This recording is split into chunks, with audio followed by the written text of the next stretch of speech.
Երբ է նախատեսվում համաձայնագրի ստորագրումը եւ որտեղ։ Գիտեք, այս մասին տասնյակ անգամներ ենք խոսել, չկա ֆիքսված ամսաթիվ եւ առավել եւս տեղել չկա։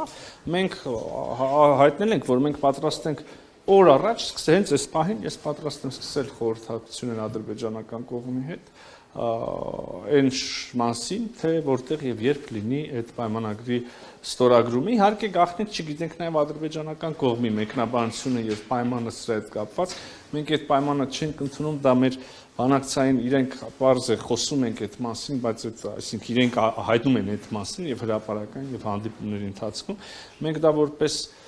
քննարկելի օրակարգ չենք համարում եւ այդ պայմանը չենք ընդունում եւ հուսով եմ, որ առաջիկայում process-ները այնպես կգնան, որ մենք խաղաղության ինստիտուցիոնալացման այդ քայլը եւս կանենք, ստորագրումը եւ նաեւ հետագայում վավերացում, բայց նաեւ ուզում եմ չհանգեցնենք միայն դրան, էլի, այսինքն բազմաթիվ կոմպոնենտներ կան, հարցեր կան, ուղղություններ կան աշխատանքի, սկսած սահմանազատումից, ավերջացած հումանիտար հարցերով, գերիներով, որտեղ դիվանագիտական հարթակներում, չգիտեմ, միմյանց հակամարտ տրամաբանությունից դուրս գալով, այսինքն աշխատանք շատ կա նաեւ անկախ բուն ստորագրումից, բայց մի կոմպոնենտ էլ եմ ուզում ասեմ, մենք միշտապես շեշտ ենք դրել, կարևորել ենք խաղաղության պայմանագրի ստորագրումը, նաեւ այն ընկալումով, թե ակնհայտորեն դա կարևոր է, հա, եւ նաեւ այն ընկալումով, որ դրանով հաստատվելու է խաղաղություն։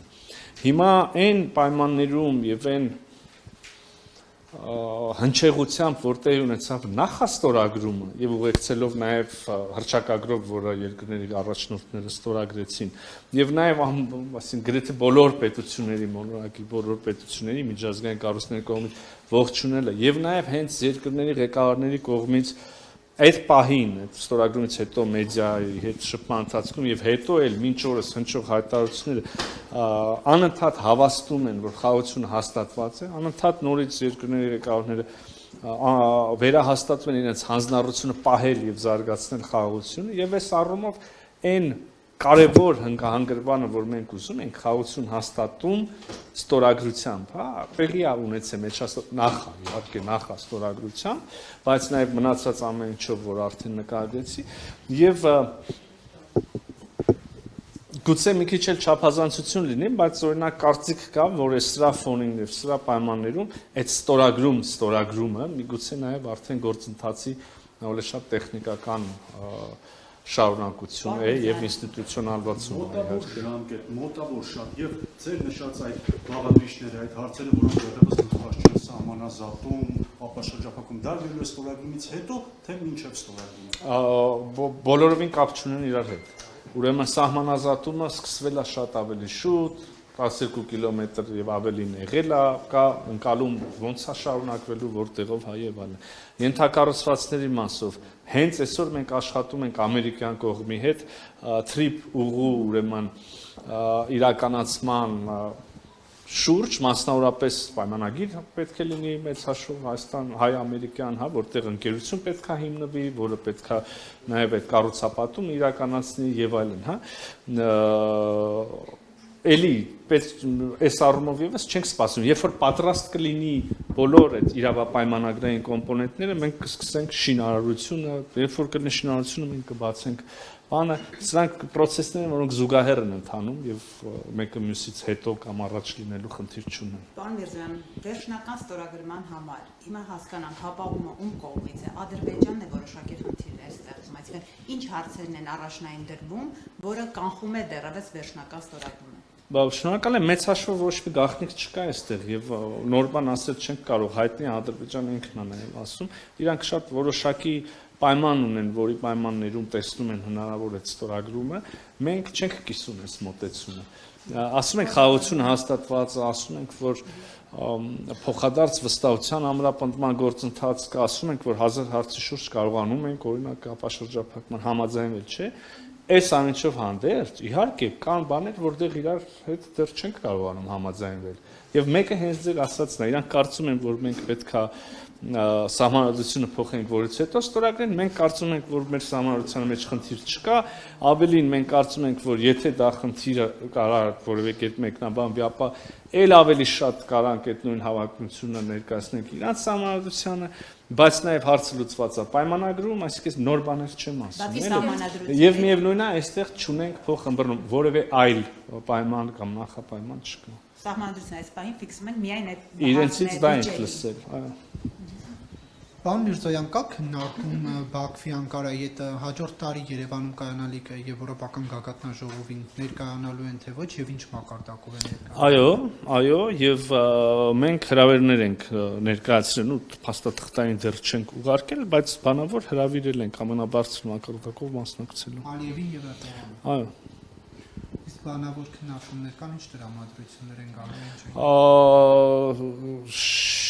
Չի շարունակվում, այսինքն այս ամենը շատ թարմ է եւ դեռ առիթել չի եղել այս մասին դետալներ կամ ինչ քննարկելու են։ Բայց կարծում եք դա ինչպես կընկալվի հասարակության կողմից հաշվի առնելով։ Կարևոր հարց եք բարձրացնում եւ լեգիտիմ եւ օբյեկտիվ։ Ես կարծում եմ, որ ես այսօր ամբողջ օրը երկու հանձնաժողովներում այդ մասին հնարավորություն ունեցա խոսելու։ Եղել է հակամարտություն, հեղվել է արյուն։ Մեր շատերի սիրելիների ամեն մեկը գոնե առնվազն եթե ողջ ազգական բակից ինչ որ մեկին գիտի կամ ընտանիք գիտի որտեղ էլա զոհ իրանց կողմից էլ է եղել զոհեր մենք մեր սերունդը կայացել է մեծացել է մի նարատիվի պայմաններում որտեղ այդ մարդիկ ընկալվել են թշնամի այսինքն ընկալվել է որ իրական թշնամություն է եղել մեր մեջ հիմա հաշտեցման գործընթացներ խաղաղություն հաստատվում է միշտ խաղաղություն չի հաստատվում բարեկամների միջև, ընկերների միջև, խաղաղություն հաստատվում է 3 կամ մինչև այդ վարկյանը թշնամանք ունեցող հասարակությունների միջև, չէ, հաշտեցումը հաստատվում է գժտվածների, թշնամություն ունեցողների միջև։ Մենք այստեղ բացառություն չենք եւ աշխարհի շատ պետություններ, շատ ժողովուրդներ այս ճանապարհով անցել են։ Մենք պետքա կարողանանք Եթե արդեն մենք նշանակալի քայլեր ենք արել այդ ուղղությամբ, մենք հիմա երկու երկրների ղեկավարները միանշանակ կերպով մի քանի առիթով ասում են խաղաղություն է հաստատված։ Իհարկե, քիչ առաջ խոսեցինք, բոլոր հարցերը լուծված չեն, շատ բան կա անելու եւ ամենակարևորը իհարկե հոգեբանական տրավմայի եւ փոխվստահության վերականգնման, ամրապնդման դժվար հարց եք բարձրացնում, բայց մենք խաղաղություն ունենք եւ նպատակն էլ ֆիքսված է բարի դրացիական հարաբերություններ հաստատել։ Հիմա պետքա քայլեր անենք այդ ուղղությամբ, թե չէ։ Ինչի ենք դժվար պատկերացնում նախագահ Էրդողանի այցը Երևան, երբ որ, չգիտեմ, արդեն եղել է վարչապետ Փաշինյանի այցը Անկարա, այն ժամանակ էլ էին դժվար պատկերացնում։ Այսօր չեք պատկերացնում։ Համաձայն եք, որ կարող է 1.5 ամիս հետո այլ իրավիճակ լինի։ Ես չեմ ասում, որ ամեն ինչ հարթ է, եւ իհարկե նույն կերպ շատ դժվար է պատկերացնել այսօր վարչապետ Փաշինյանի այցը Բաքու, չէ՞։ Շատ դժվար է, այսինքն ո՞նց կարելի է սա շղթել։ Բայց ժամանակ է ընթանալու եւ չգիտեմ, մի ամիս, մի տարի, 10 տարի, չգիտենք բոլոր հարցերը եւ բաները ինչ տեմպով կհաղթարվեն, բայց մենք գնում ենք այդ ճանապարհով։ Մի օր, այսա եմ ես փորձում ասել, էլի, ոչ թե ասում եմ, որ հենց այսօր մենք պատրաստ ենք տեսնել նախագահ Ալիևին Երևանում եւ հակառակը վարչապետ Փաշինյանին Բաքվում, այլ ասում եմ, մի օր այս իրավիճակը լինելու է։ Ինչ կարող ենք այսօր ասել, այնա որ մենք պետքա գնանք այդ ճանապարհով։ Պարոն Միրզոյան, Ադրբեջանը հրաժարվել է մասնակցել Եվրանեստին եւ ասում է պատճառը ոչ թե այն է, որ Եվրանեստը անցկացվում է Հայաստանում, այլ պատճառներ է նշել,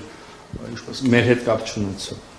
Այո, չէ, որովհետեւ առիթ եղել է տարբեր պատվիրա օրեր առաջ Ադրբեջանի հասարակությունից, չէ, ամենέντրս ոչ պետական կառույցների ներկայացուցիչներից ադրբեջանական պատվիրակություն չկար։ Դուք ինքներդ ձեր գործունեության ընթացքում առիթ ունեցել եք նաեւ այս վերջի շրջանում մի մաս, այսինքն եղել են լրագրողական շփումներ, չէ, նաև փոխայցելություններ, առաջիկայում կլինեն, հուսով եմ, որ Այսինքն վստահ եմ, եթե այդ պատճառաբանությունը, այսինքն չունեին տեղ այդ պատճառաբանությամբ մերժելու մասնակցությունները, բայց հիմնավոր չի համարի։ Դեմ չի շփումներին, հատկապես որ ցանկացած երկխոսություն բռնությունից ավելի քան լավ է, բայց օրինակ այդ հանդիպումների ընթացքում հնարավոր չի ֆիլտրեր այնպես, որ չգան Երևան մարդիկ, որոնք մի քանի տարի առաջ էկոակտիվիստի անվան Լավ բան եք ասում, լավ հասկացա միտքը, կա այդպիսի տեսակետ։ Կա նաև ուրիշ տեսակետ, եկեք ես այդ տեսակետն էլ հնչեցնեմ, այսօր եւ այս բանը չենք կա միանշանակ ոնց որ բոլորիս համար ընդունելի գուցե ձևակերպման, բայց մտածենք էլի օրինակ երեկոյան այդ մասին մտածենք։ Ուրիշ տեսակետ էլ կա, համաձայն որի էկոակտիվիստ թե ոչ, այնտեղ բոլորը մեզ ատել են։ Էկոակտիվիստ թե ոչ, մենք էլ ստեղ բոլորս իրանց բոլորին ենք ատել։ Ուրիշ բանել են ասում են դե այդքան էլ իրան կապված են իշխանությունների հետ, այդքան է քաղաքացիություն չէ եւ այլ։ Հիմա այդ մարդիկ ներկայացնում են այդ հասարակությունը, մենք էլ ներկայացնենք մեր հասարակությունը։ Հիմա հրճակված ագոն է, հանրահրճակված, որ ուզում ենք երկխոսենք։ Դե էդ էլ մի բան չի, չէ՞, ասել ուզում եմ երկխոսել, բայց այն մեկի հետ, իսկ այն մեկի հետ չեմ ուզում երկխոսել։ Վերջը նայել այդ հասարակության մասն է, մենք փորձում ենք, չէ՞, կամուրջը կառուցել։ Էլի չեմ պնդում ոչ մի բան, ասում եմ այդ տեսակետն էլ կա եւ օբյեկտիվ է եւ իմ համար շատ հասկանալի։ Այս տեսակետն էլ կա եւ չեմ թաքցնի, այս տեսակետն էլ է իմ համար շատ հասկանալի։ Պարոն նախարար, 3 գումարած 3 ձևաչափով հանդիպում երբ է նախատեսվում եւ որտեղ եւ մյուս հարցը կապված ճանապարհների ապաշրջափակման հետ, վարչապետը նախ Մետաքսի ճանապարհ համաժողովում, հետո արդեն ազգային ժողովում ասաց, որ պատրաստ են ճանապարհ տրամադրել Թուրքիայից Եղեգնաձորով, Գորիսով դեպի ուր եւ երբեք քննարկել եք արդյոք այդ հարցը դեր ադրբեջանցի գործընկերների հետ, երբ կարող է Ադրբեջանը այդ ճանապարհով շարժվել եւ դեպի ուր, որտեղ ադրբեջանցիք արդեն ասում են, որ դա տանում է դեպի Լաչին այդ ճանապարհը, որը այնքան էլ